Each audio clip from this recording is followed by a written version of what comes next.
Bonjour tout le monde, bienvenue dans cette nouvelle séance consacrée toujours au module des régimes constitutionnels comparés.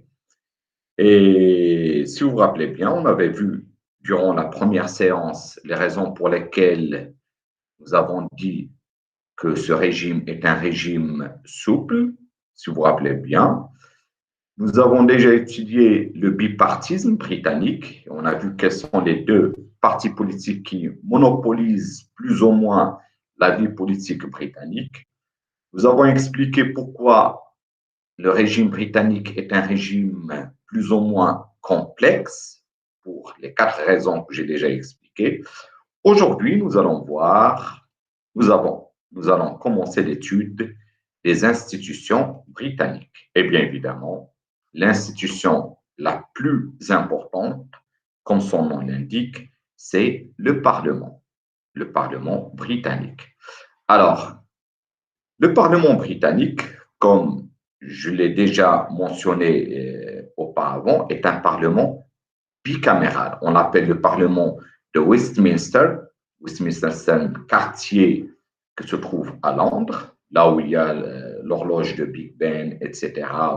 Il est très connu par sa tour, le Parlement est très connu par sa tour. Donc, c'est le pouvoir législatif, le Parlement britannique représente le pouvoir législatif qui est un Parlement bicaméral. Bicaméral, si vous vous rappelez bien, c'est-à-dire composé de deux chambres. Bi, ça veut dire deux. Donc, il est composé de deux chambres, une chambre des lords et une chambre des communes. Deux chambres, la chambre des lords et la chambre des communes.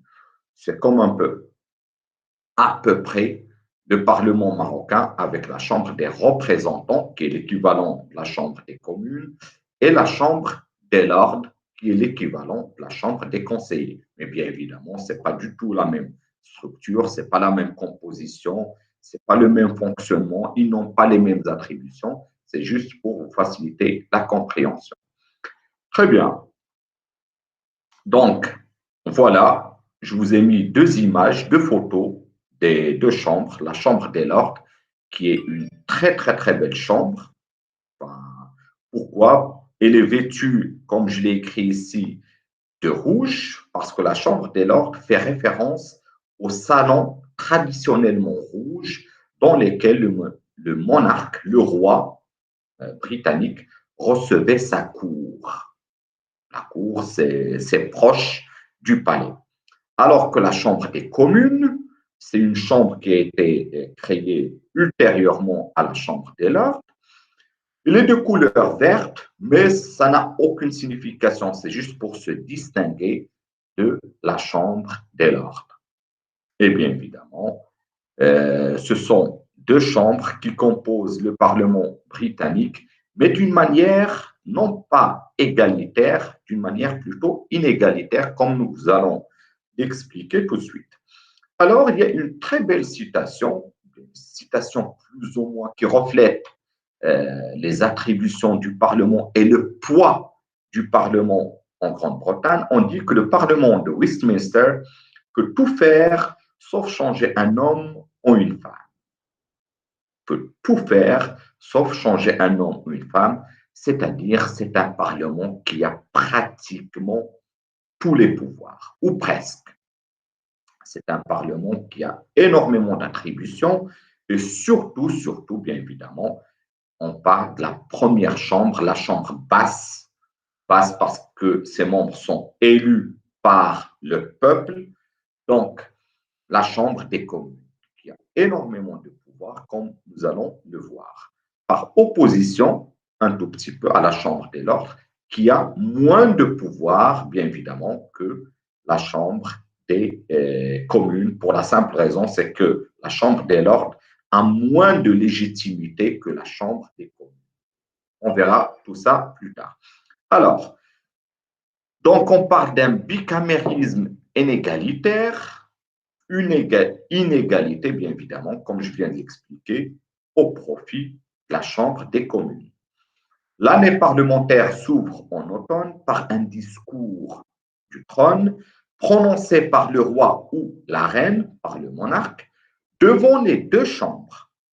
Les deux chambres réunies, le roi ou la reine, actuellement c'est la reine d'Angleterre, Élisabeth II, qui vient pour ouvrir la session parlementaire. Il va prononcer un discours devant les deux chambres, devant les membres des deux chambres. Bien évidemment, ce qu'il faudrait savoir, c'est que ce discours n'est pas rédigé par le monarque, par la reine actuellement, mais plutôt par le Premier ministre et son cabinet. Elle ne fait que dire et reporter ce que veut faire le Premier ministre et son cabinet. Très bien. Qu'en est-il maintenant de cette fameuse première chambre, la Chambre des communes, qui peut tout faire sauf changer un homme en une femme, et encore. Donc, il a été créé en 1332. Elle représente le peuple, contrairement à la Chambre des Lords, qui représentait des personnes qui étaient nommées par le roi, et non pas des personnes qui ont été élues. Donc, la Chambre des communes, elle représente le peuple. Le roi n'a pas le droit d'y pénétrer.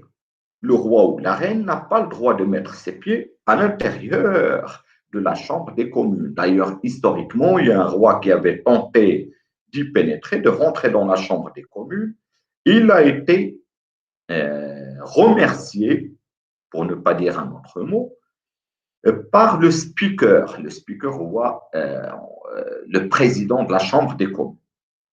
Mais ce n'est pas parce que le roi ou la reine n'ont pas le droit de rentrer dans cette chambre, de siéger dans cette chambre, qu'il n'y a aucun symbole de la royauté. Lorsque le Parlement est en session, on dépose une masse en or. Qu'est-ce qu'une masse en or? C'est ce que je vous ai mis dans ces photos. De la masse en or, qu'est-ce qu'elle représente? Elle symbolise la présence du roi ou bien de la reine, de la monarchie. C'est le symbole de la monarchie. Vous allez le trouver même ici. Regardez, c'est la masse en or qui est déposée ici au milieu des députés. Il peut faire et défaire les lois, ou bien la loi. Donc, c'est parmi ses missions. Il peut faire et défaire les lois. Aucun ne lui est supérieur. Personne ne peut la censurer, cette chambre. Et personne ne peut contredire ses décisions. La logique d'autocontrôle politique du Parlement lui-même, c'est ça la logique. Donc, pour nous, pour plutôt les Britanniques, c'est une chambre qui s'autocontrôle elle-même parce qu'ils représentent le peuple et donc ils sont censés être à la hauteur des aspirations du peuple. C'est pour cela, ça je l'ai rajouté, le Brexit. Pourquoi? Je vous ai dit, c'est une chambre qui n'aime pas qu'elle soit dans une position inférieure par rapport à une autre institution. Donc, c'est la raison pour laquelle on a expliqué le Brexit. Pourquoi? Parce que les Britanniques, ça je l'ai dit la dernière fois lorsqu'un étudiant m'a posé la question, qu'en pensez-vous, monsieur, du Brexit? Je vous ai dit que les Britanniques n'ont jamais été de véritables Européens. N'ont jamais été de véritables Européens. Et lorsque tu es membre de l'Union européenne, un pays membre de l'Union européenne, ce pays doit se soumettre, être assujetti à des recommandations et des résolutions, autrement dit, des lois qui sont édictées et promulguées par des institutions européennes. Donc, le Parlement britannique s'est senti en quelque sorte humilié. Pourquoi? Parce que la Chambre des communes avait l'habitude d'être la chambre souveraine au sein du pays. Et lorsque la Grande-Bretagne a intégré l'Union européenne, il a vu ses pouvoirs diminuer, vu que le Parlement européen peut imposer, contraindre le pays à adopter telle ou telle stratégie. La Commission européenne peut infliger même des sanctions au pays, etc. Donc, les Britanniques n'ont jamais été convaincus de leur adhésion au sein de l'Union européenne. C'était une adhésion certainement pragmatique, mais comme je vous l'ai déjà expliqué, les Britanniques n'ont jamais été européens. Il suffit de voir, par exemple, les panneaux de signalisation. Ils n'indiquent pas, par exemple, les kilomètres, mais les miles. On ne parle pas de kilomètres en Grande-Bretagne, mais les miles. Donc, il faut faire beaucoup de calculs pour s'y retrouver. C'est pas combien de miles, combien de kilomètres fait un mile et le contraire. Donc, tu ne peux pas te retrouver. Il n'y a pas non plus de mètres et centimètres, etc. On parle de pieds. Combien de pieds, etc., etc. Plus sérieusement, ça c'était juste des anecdotes. D'autres anecdotes, comme je vous l'ai dit la dernière fois, les Britanniques, ils roulent à gauche, tout le monde roule à droite. Donc, si tu ne fais pas attention, tu risques de perdre un pied ou bien de faire un accident mortel. Ils ont le volant à droite, etc. Donc, le Brexit, à mon avis, comme je vous l'ai dit la dernière fois, ce n'était pas une bizarrerie. Ce n'était pas quelque chose d'inattendu. C'était quelque chose qui était inscrit dans la culture et les racines des Britanniques. Ils ne se sont jamais sentis européens. Et là, peut-être qu'ils se sentent beaucoup plus libres qu'auparavant. Très bien. Donc, cette chambre est composée, pour revenir aux structures de notre Parlement britannique, la première chambre, la Chambre des communes, est composée de 650 députés élus pour 5 ans au suffrage universel direct. Très bien. Voilà. J'ai pris cette photo pour vous expliquer un tout petit peu le fonctionnement, le mode de fonctionnement de cette chambre qui est un peu unique. Donc, c'est une chambre qui est rectangulaire, comme vous pouvez le voir, et elle est organisée selon des bancs. Regardez, vous allez voir de ce côté-là les membres du gouvernement, ce qu'on appelle le cabinet. Les principaux ministres se mettent dans les premiers bancs. Voilà, ce sont les principaux ministres du gouvernement. Le gouvernement qui gouverne, qui a, qui a pris le pouvoir. Et bien évidemment, et les autres membres du Parlement sont assis derrière en fonction de leur importance.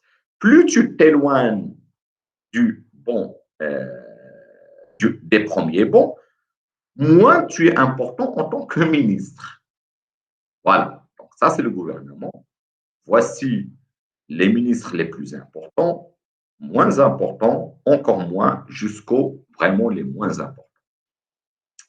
De l'autre côté, qu'est-ce que vous allez trouver?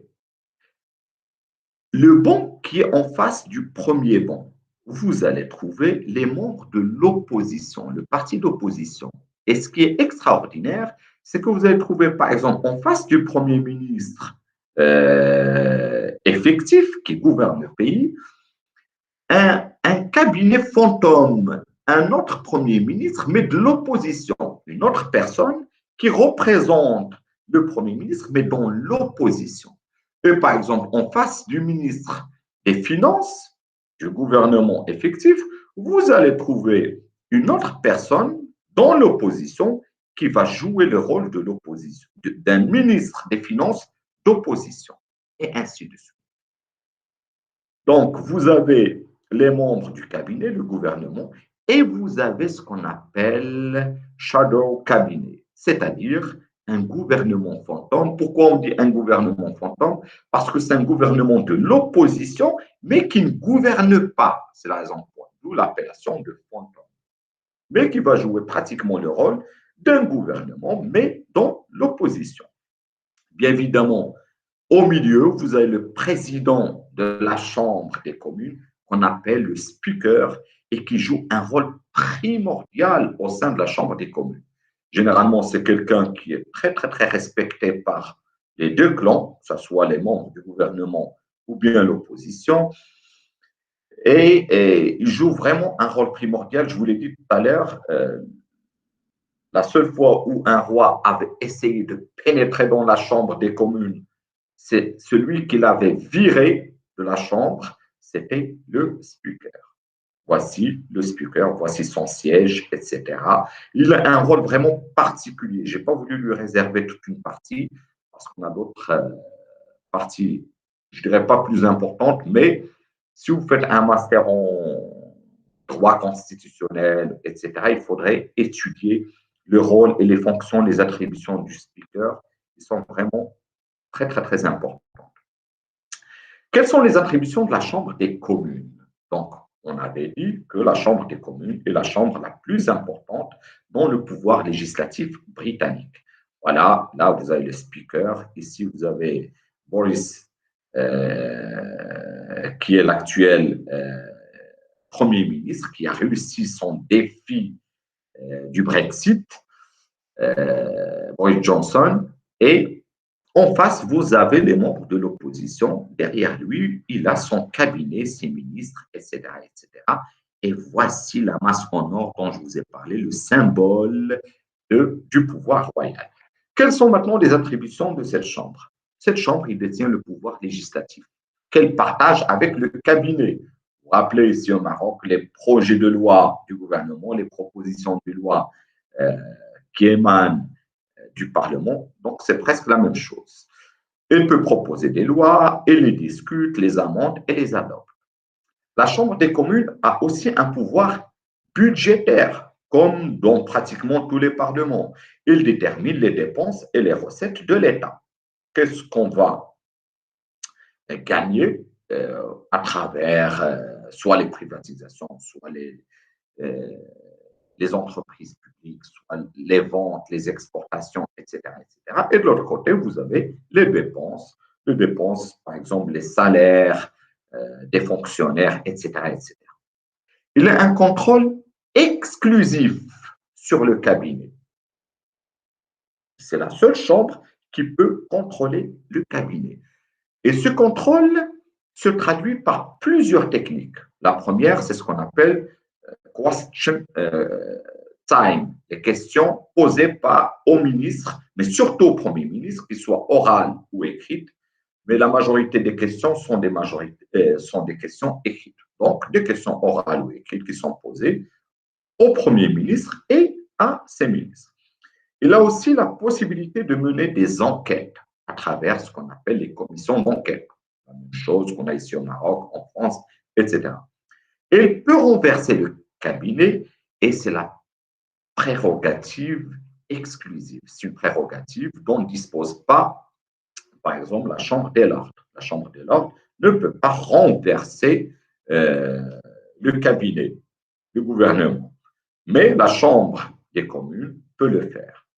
Si le gouvernement est renversé par la Chambre des communes à la suite d'un vote à la majorité simple, la coutume veut que la dissolution soit prononcée par le monarque, la reine, à la demande du Premier ministre. Donc, la Chambre des communes va voter à la majorité simple le renversement du cabinet du gouvernement. Qui va prononcer ce renversement? Bien évidemment, c'est le monarque. C'est une coutume. N'oubliez pas que jusqu'à un temps assez récent, la grande partie de la Constitution britannique était une constitution coutumière. Donc, c'est la raison pour laquelle on dit que la coutume veut que la dissolution soit prononcée par le monarque. Cette chambre exerce aussi donc les pleins pouvoirs d'un Parlement en contrepartie, et c'est la raison pour laquelle, si vous vous rappelez bien, je vous ai dit qu'il s'agit d'un régime souple, en contrepartie, elle peut être dissoute par le Premier ministre. Très bien. Qu'en est-il maintenant de la Chambre des Lords, la Chambre haute, l'équivalent de la Chambre des conseillers chez nous, ici au Maroc?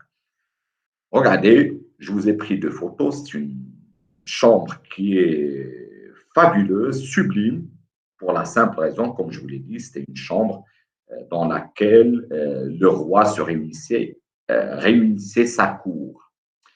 Chronologiquement, j'ai pris quelques volets de l'histoire, j'ai fait une petite incursion dans l'histoire, dans le passé, pour vous parler un tout petit peu de cette chambre. Les lords, c'étaient les descendants des conseillers royaux. Donc, la base de cette chambre était des conseillers du roi. Le roi choisissait ses conseillers comme il voulait, et puis ils se sont structurés dans le cadre d'une chambre des lords.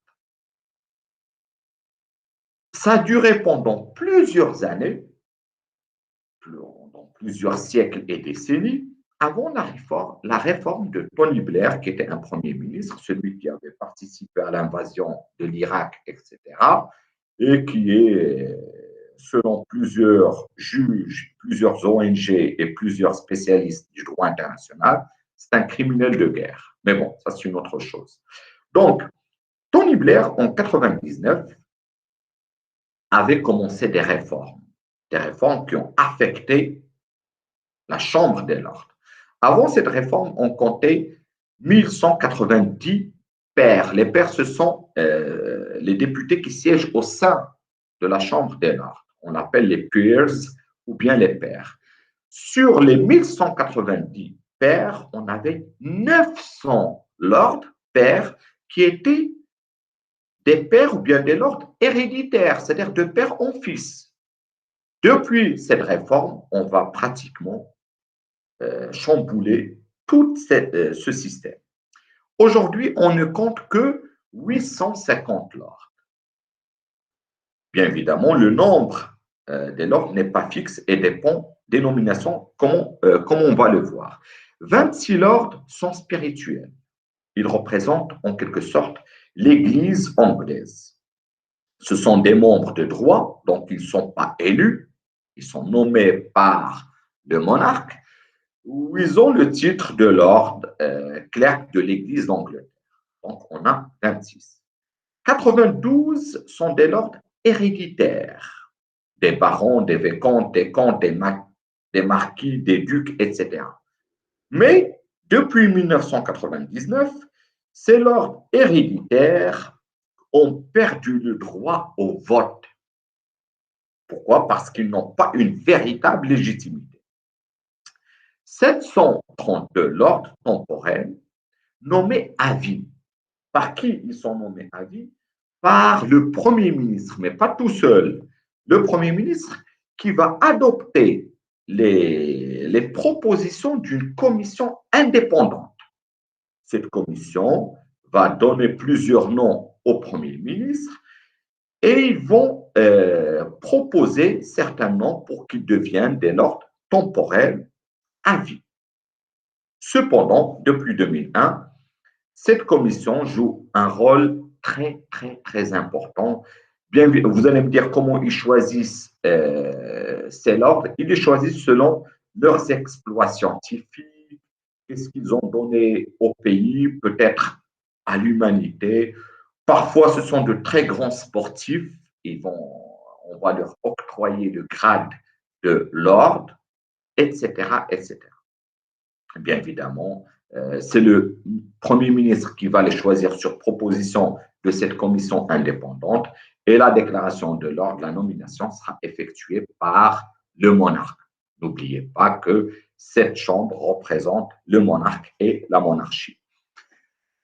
L'avantage de cette chambre des lords est qu'elle est réputée pour son indépendance parce que le tiers n'a aucune appartenance politique. Je vous ai dit, ce sont des gens qui seront proposés par une commission indépendante. Ils n'ont pas forcément une affiliation partisane, ils sont ni avec les conservateurs ni avec les travaillistes. Ce sont généralement des scientifiques, des sportifs, etc. Donc, le grand avantage de cette chambre, c'est que vous allez trouver des personnes, des peers, des lords, qui n'ont pas une appartenance politique. Quelles sont les attributions de cette chambre, la chambre des lords? 1. L'examen et la modification des projets de loi. Donc, c'est l'attribution la plus importante. Il lui consacre environ les 2/3 de son temps. Donc, il va examiner les lois, il va les modifier, les projets de loi, bien évidemment, etc., etc. Il va contrôler le gouvernement, mais attention, il n'a pas le droit de le renverser. Comment le contrôler? À travers des questions orales ou écrites. Il peut, dans les meilleurs des cas, former des commissions indépendantes à travers ce qu'on appelle euh, des commissions, select committee, des commissions spécialisées et composées de membres de connaissances requises dans le domaine où ils veulent faire l'enquête. Mais cette chambre n'a pas les pleins pouvoirs, bien évidemment, comme la Chambre des communes. C'est la raison pour laquelle je vous ai dit qu'il y a des restrictions de ces pouvoirs. Les pouvoirs de qui? De la seconde chambre. Il a des pouvoirs, mais ils ne sont pas énormes. Quelles sont ces restrictions? Un, je vous l'ai mis comme premier titre, c'est une institution qui complète le travail législatif de la Chambre des communes.